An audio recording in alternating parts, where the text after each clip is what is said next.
तो हे फ्रेंड्स, कैसे हैं आप सब। आई होप आप सब अच्छे होंगे। तो लास्ट वीडियो में हमने चैप्टर नंबर 4 किया था ज्योग्राफी का, और इस वीडियो में हम चैप्टर नंबर 5 करने वाले हैं, जिसका नाम है पृथ्वी के प्रमुख परिमंडल। तो टाइम वेस्ट ना करते हुए चैप्टर स्टार्ट करते हैं। तो फर्स्ट टॉपिक हमें ये समझना होगा कि पृथ्वी के प्रमुख परिमंडल होते क्या क्या हैं। तो पृथ्वी के प्रमुख परिमंडल में हमारे आते हैं भूमि, जल तथा हवा। ये सारे ही जो पृथ्वी पर मौजूद हैं। पृथ्वी एकमात्र ऐसा ग्रह है जहाँ जीवन है। यहाँ मानव जीवन के लिए आवश्यक तत्व कौन से हैं? भूमि, जल तथा हवा पृथ्वी पर मौजूद है। पृथ्वी की सतह ऐसी है जिसमें 3 महत्वपूर्ण घटक है: भूमंडल, वायुमंडल और जलमंडल। तो पृथ्वी पर क्या है? जीवन है। और पृथ्वी पर जीवन होने के लिए क्या 3 चीज़ ज़रूरी हैं: भूमि, जल और हवा। तो जो भूमि है उसको हम भूमंडल कहते हैं, वायु को हम हवा को मतलब जो है वायुमंडल कहते हैं, जल को जलमंडल कहते हैं। ये 3 प्रमुख घटक होते हैं और 3 प्रमुख परिमंडल भी हैं। ठीक है। नेक्स्ट टॉपिक हमारा भूमंडल होता क्या है। पृथ्वी का ठोस भाग यानी कि सॉलिड पार्ट जिस पर हम रहते हैं उसे भूमंडल कहा जाता है। यह भूपट्टी की चट्टानों तथा मिट्टी की पतली परतों का बना होता है। तो ये भूमंडल किससे बना होता है? ये चट्टानों से और मिट्टी की पतली परतों से बना होता है, जिसमें कि जीवों के लिए पोषक तत्व पाए जाते हैं। पृथ्वी की सतह 2 प्रमुख भागों में बांटा जा सकता है। बड़े भूस्थलीय भागों को महाद्वीप तथा छोटे तथा बड़े जलाशयों को महासागरीय बेसिन के नाम से जाना जाता है। जो बड़े बड़े भूस्थल होते हैं उसको हम महाद्वीप बोलते हैं और बड़े जलाशयों को महासागर बोलते हैं। विश्व के सभी महासागर आपस में एक दूसरे से जुड़े हुए हैं। विश्व का सबसे ऊंचा शिखर जो है माउंट एवरेस्ट है, समुद्र तल से जिसकी ऊंचाई 8,848 मीटर है। विश्व का सबसे गहरा भाग जो है प्रशांत महासागर का मैरियाना गर्त है, जिसकी गहराई जो है 11,022 मीटर है। न्यूजीलैंड के एडमंड हिलेरी तथा भारत के तेंजिंग नोर्गे शेरपा 29 मई 1953 को पृथ्वी के ऊंचे शिखर माउंट एवरेस्ट पर चढ़ने वाले पहले व्यक्ति थे। जापान की जुको ताबेई विश्व की पहली महिला थी जिसने कि 16 मई 1975 को माउंट एवरेस्ट पर कदम रखा। भारत की बनचेंद्री पाल पहली महिला थी जिसने 23 मई 1984 को माउंट एवरेस्ट पर कदम रखा। महाद्वीप पृथ्वी ये पर 7 प्रमुख महाद्वीप हैं। अब हम देखेंगे कि महाद्वीप जो हैं पृथ्वी पर कौन कौन से हैं। तो 7 प्रमुख महाद्वीप हैं। यह विश्व जल राशि के द्वारा एक दूसरे से अलग हैं। ये महाद्वीप है। महाद्वीप क्या होते हैं? जो कि अलग अलग, ये जुड़े नहीं होते हैं। महाद्वीप ये अलग अलग होते हैं क्योंकि इनके बीच में जल आ जाता है जिससे जुड़ नहीं पाते हैं, तो इन्हें महाद्वीप कहा जाता है। महाद्वीप के बारे में देखते हैं। एशिया विश्व का सबसे बड़ा महाद्वीप है। ये पृथ्वी के कुल क्षेत्रफल का 1/3 भाग में फैला है। ये उत्तरी गोलार्ध में स्थित है। कर्क रेखा इस महाद्वीप से होकर गुजरती है। एशिया के पश्चिम में यूराल पर्वत है जो यूरोप से अलग करता है। यूरोप एशिया के संयुक्त भूभाग को यूरेशिया कहा जाता है। जो यूरोप है और एशिया का जो जुड़ा हुआ पार्ट होता है उसको हम यूरेशिया कहते हैं। ठीक है। अफ्रीका एशिया के बाद विश्व का सबसे दूसरा बड़ा महाद्वीप विषुवत रेखा इस महाद्वीप के लगभग, जो अफ्रीका एशिया के बाद विश्व का सबसे दूसरा बड़ा महाद्वीप आता है वो कहाँ है? विषुवत रेखा इस महाद्वीप के लगभग मध्य भाग से होकर गुजरती है। यह एक ऐसा महाद्वीप है जिसमें कर्क रेखा, विषुवत, मकर तीनों रेखाएं जो हैं गुजरती हैं। सहारा का रेगिस्तान विश्व का सबसे बड़ा गर्म रेगिस्तान है जो कि अफ्रीका में स्थित है। विश्व की सबसे लंबी नील नदी अफ्रीका से होकर गुजरती है। यानी कि अफ्रीका जो है वो एशिया का सबसे तीसरा बड़ा महाद्वीप है, जिसकी कई सारी विशेषताएं जिससे तीनों रेखाएं होकर गुजरती हैं, और जहाँ पे रेगिस्तान विश्व का जो है सबसे गर्म रेगिस्तान भी है, और वहाँ पे सबसे लंबी नील नदी भी है। यूरोपीय महाद्वीप एशिया, यूरोप जो है, यूरोप के बारे में पढ़ रहे हैं, यूरोप महाद्वीप के बारे में। यूरोप महाद्वीप एशिया के पश्चिम में स्थित है। आर्कटिक रेखा इससे होकर गुजरती है। ये 3 तरफ से जल से घिरा हुआ है। फिर है उत्तरी अमेरिका, विश्व का तीसरा सबसे बड़ा महाद्वीप है जो कि दक्षिण अमेरिका से एक संकरे स्थल से जुड़ा है। जो तीसरा सबसे बड़ा महाद्वीप है उत्तरी अमेरिका, वो किससे जुड़ा है? दक्षिणी अमेरिका से एक छोटे से पार्ट से जुड़ा हुआ है जिससे पनामा स्थल संधि कहा जाता है। ये महाद्वीप पूरी तरीके से उत्तरी और पश्चिमी गोलार्ध में स्थित है। फिर है दक्षिणी अमेरिका। इसका अधिकांश भाग जो है दक्षिणी गोलार्ध में स्थित है। विश्व की सबसे लंबी पर्वत श्रृंखला एंडीज पर्वत जो है वो दक्षिण की ओर फैली हुई है। दक्षिण अमेरिका में विश्व की सबसे बड़ी नदी जो है अमेज़न बहती है। अमेज़न जंगल भी है जो कि सबसे घना जंगल माना जाता है, जिसमें कि जो है कई तरीके के जानवर पाए जाते हैं। ऑस्ट्रेलिया विश्व का सबसे छोटा महाद्वीप है जो कि पूरी तरीके से दक्षिणी गोलार्ध में स्थित है। ये चारों तरफ से महासागरों तथा समुद्र से घिरा हुआ है। इसे द्वीपीय महाद्वीप कहा जाता है। दक्षिणी गोलार्ध, अगर जिसको समझ नहीं आ रहा है तो मैं बता दूं कि दक्षिणी गोलार्ध क्या होता है। पृथ्वी को जब हम दो बराबर भागों में बांटते हैं ऊपर से नीचे ऐसे, तो जो नीचे वाला भाग होता है बराबर का उसे हम दक्षिणी गोलार्ध कहते हैं, और ऊपर का आधा हिस्सा उसे हम उत्तरी गोलार्ध कहते हैं। तो ऑस्ट्रेलिया विश्व का सबसे छोटा महाद्वीप है जो कि दक्षिण गोलार्ध में स्थित है। ठीक है। अंटार्कटिका एक बहुत बड़ा महाद्वीप है जो कि दक्षिणी गोलार्ध में स्थित है। दक्षिणी ध्रुव इस महाद्वीप के मध्य में स्थित है।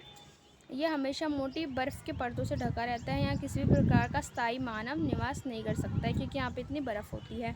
बहुत से देशों के शोध केंद्र यहाँ स्थित है, मतलब यहाँ पे कई सारी रिसर्च की जाती हैं। भारत के भी शोध संस्थान यहाँ पर हैं, उनके नाम मैत्री तथा दक्षिण गंगोत्री है। जलमंडल पृथ्वी को नीला ग्रह कहा जाता है। जलमंडल क्या है वो देखते हैं। पृथ्वी पर जो नीला जलमंडल को है पृथ्वी का नीला ग्रह कहा जाता है, क्योंकि पृथ्वी में जो है जल पाया जाता है जिसे जलमंडल कहते हैं, इसलिए पृथ्वी को नीला ग्रह भी कहा जाता है। क्योंकि यहाँ पे ज़्यादातर जो भाग है वो पानी है, 71% भाग जल, 29% भाग जो है वो स्थल है। जहाँ जलमंडल में जल के सभी रूप उपस्थित हैं। इसमें महासागर, नदी, झीलें, हिम नदियाँ, भूमिगत जल और वायुमंडल की जलवाष्प सम्मिलित है। तो हम पृथ्वी को जो है नीला ग्रह क्यों कहते हैं, क्योंकि यहाँ पे जो 71% है वो सिर्फ पानी है। वो पानी जो है किससे मिलकर बना है, नदियों के पानी से, महासागरों के पानी से, झील और जो हमारी हिमालय की नदियाँ हैं, और जो जल होता है भूमि पर, और जो भी हमारा वायुमंडल का जो जलवाष्प होता है जिसके बारे में आप आगे पढ़ेंगे, तो वो सभी मिलकर जो है पृथ्वी के पानी का हिस्सा हैं। महासागरों में 97% भाग पर जो है खारा जल पाया जाता है। ये इतना अधिक खारा होता है कि मानव के उपयोग में नहीं आ सकता। शेष जल का बहुत बड़ा भाग जो है वो बर्फ़ की परतों एवं हिम नदियों तथा भूमि के जल के रूप में पाया जाता है। तो पृथ्वी पर जो है 97% महासागरों का पानी क्या है वो खारा है, और जो शेष जल जो बचता है वो बर्फ़ और हिमालय की नदियाँ हैं और जो जल है पृथ्वी पर। ठीक है। महासागर जलमंडल के प्रमुख मुख्य भाग हैं। ये आपस में एक दूसरे से जुड़े हुए हैं। महासागरीय जल हमेशा गतिशील रहते हैं। महासागरीय जल के 3 प्रमुख गतियाँ कौन सी हैं, तरंगे, ज्वार भाटा और महासागरीय धाराएं, जिसके बारे में आप आगे आने वाली क्लासेस में पढ़ेंगे। तो महासागर के बारे में देखते हैं। प्रशांत महासागर जो है सबसे बड़ा महासागर है। पृथ्वी के 1/3 भाग पर फैला हुआ है। पृथ्वी का सबसे गहरा महासागर जो है मैरियाना गर्त प्रशांत महासागर में स्थित है। एशिया, ऑस्ट्रेलिया, उत्तर दक्षिण अमेरिका इसके चारों ओर स्थित है। कौन स्थित है, मैरियाना गर्त प्रशांत महासागर में जो जगह है वो इनके बीच में चारों ओर स्थित है। फिर नेक्स्ट टॉपिक है हमारा अटलांटिक महासागर। विश्व का दूसरा सबसे बड़ा महासागर है। अंग्रेजी भाषा के एस अक्षर के आकार का है। इसके पश्चिम किनारे पर उत्तर एवं दक्षिण अमेरिका है तथा पूर्वी किनारे पर यूरोप एवं अफ्रीका। अटलांटिक महासागर तटरेखा दंतुरित तटरेखा प्राकृतिक पोषणों एवं पतनों के लिए आदर्श स्थित है। तो इसमें बेसिकली बस इतना याद रखना है कि जो अटलांटिक महासागर है वो विश्व का सबसे दूसरा बड़ा महासागर है, जिसकी शेप कैसी है, एस टाइप की है। और इसके चारों ओर जो हैं कौन कौन स्थित है, उत्तर दक्षिण अमेरिका और यूरोप, अफ्रीका और अटलांटिक महासागर का जो तट है उसको हम दंतुरित तटरेखा भी बोलते हैं। ठीक है। हिंद महासागर एक ऐसा महासागर है जिसका नाम किसी भी देश के नाम पर यानी भारत के नाम पर रखा गया है।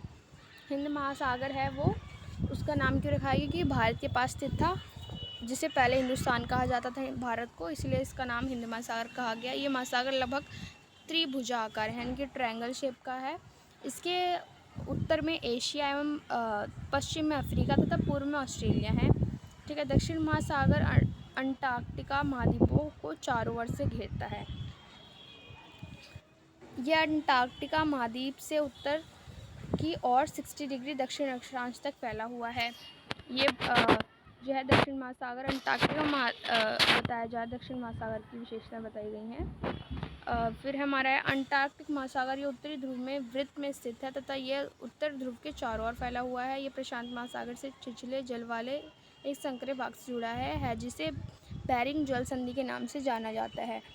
तो इसमें आपको ज़्यादा कुछ नहीं याद रखना है, बस याद रखना है कि जो हमारा आर्कटिक महासागर है वो उत्तरी ध्रुव में स्थित है। ठीक है। फिर है हमारा नेक्स्ट टॉपिक वायुमंडल। वायुमंडल हमारी पृथ्वी चारों ओर से जो गैस की एक परत से घिरी हुई है। आपको मैं बता दूं कि जो हमारी पृथ्वी है उसके चारों ओर क्या है, गैस की परतें होती हैं जिसे हम वायुमंडल कहते हैं। जहाँ अभी आप सांस ले रहे हैं वो भी क्या है, वायुमंडल का भाग है। हमारा जितना भी खुला पार्ट होता है जहाँ पे हवा होती है उसे हम वायुमंडल कह सकते हैं। यह हमें वायु प्रदान करती है जिसे हम सांस लेते हैं। ये वायुमंडल सूर्य से आने वाली हानिकारक किरणों से बचाता है, क्योंकि इसमें क्या होती है, ओजोन लेयर होती है जो कि हमें प्रोटेक्ट करती है। इसके बारे में आप आगे पढ़ेंगे। वायुमंडल 1600 किलोमीटर की ऊंचाई तक फैला हुआ है। वायुमंडल को उसके घटकों, तापमान तथा अन्य के आधार पर 5 परतों में बांटा जाता है। इन परतों को पृथ्वी की सतह से शुरू करते हुए शोभमंडल, इसमें बताया हुआ है कि जो वायुमंडल होता है उसमें कई सारी लेयर्स होती हैं। पहले सबसे फर्स्ट लेयर, फिर सेकंड लेयर, थर्ड लेयर। तो सबसे पहली लेयर कौन सी आती है, शोभमंडल। फिर आती है हमारी समताप मंडल, फिर मध्य मंडल, फिर आयान मंडल तथा फिर बहिर्मंडल कहा जाता है, जिसके बारे में आप आगे भी पढ़ सकते हैं। फिर अगर आपकी बुक में एक पिक्चर दी हुई है तो आप देख सकते हैं। वायुमंडल मुख्यतः जो है आयतन के अनुसार नाइट्रोजन। तो वायुमंडल में बताया कि कौन कौन सी गैसें जो है कितनी कितनी परसेंट है। तो नाइट्रोजन कितनी है, 78%, ऑक्सीजन 21%, CO2 यानी कि कार्बन डाइऑक्साइड जो है 3%, 0.03%, आर्गन जो है कितनी है 0.0993%, अन्य सभी जो है 0.0 हैं। ऑक्सीजन सांस लेने के लिए आवश्यक है, जबकि नाइट्रोजन प्राणियों की वृद्धि के लिए भी आवश्यक है। ऑक्सीजन जो है उससे कौन सांस लेते हैं, हम लोग सांस लेते हैं, मनुष्य सांस लेते हैं, जीव जंतु सांस लेते हैं। लेकिन नाइट्रोजन जो है उससे कौन सांस लेते हैं, नाइट्रोजन जो है उसको नाइट्रोजन को भी प्राणी जीव ज़रूरी है हमारे लिए। ऊंचाई के साथ ही वायुमंडल के घनत्व में भिन्नता आती है। जैसे जैसे वायुमंडल की लेयर्स हम देखेंगे तो जैसे जैसे हम लेयर्स आगे जाते जाएंगे तो जो इसमें उसकी जो सतह होती है लेयर भी मोटी होती जाती है। ये घनत्व समुद्री तल पर सबसे अधिक होता है तथा जैसे जैसे हम ऊपर की ओर जाते हैं तेज़ी से घटता जाता है। तो वायुमंडल की सबसे मोटी लेयर होती है वो समुद्र से स्टार्ट होती है, उसके बाद जो है ये कम होती जाती है। आप जानते हैं कि पहाड़ों पर पर्वतारोहियों को हवा के घनत्व में कमी होने के कारण सांस लेने में